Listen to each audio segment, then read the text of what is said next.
It was a living hell process.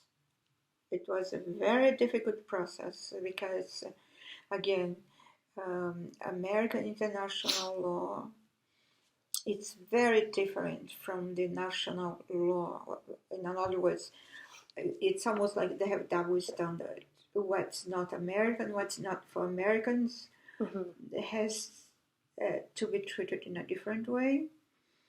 Consequently, the immigration process for your adoption was excruciating, very, very difficult, very costly, and very frustrating and annoying, and all the adjectives that you can add to it. I think it's very important that you bring up your child knowing where they come from and where they are going to. What I mean by that is that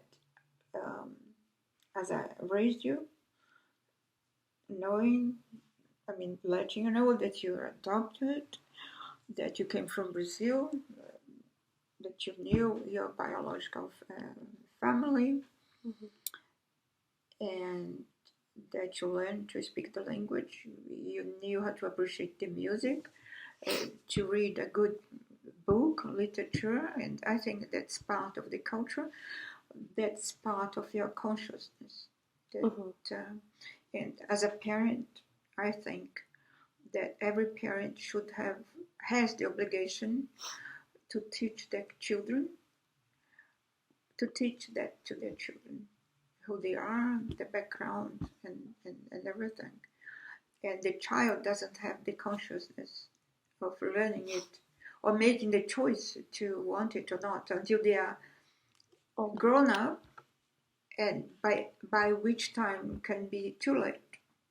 And I think that when the parents do their homework in that sense, it's much easier for the child to be brought up. And I think that's a plus for the child because it learns speaking more than one language, knowing how to think in a different languages, and I think that for me, I look at it very positive. Okay.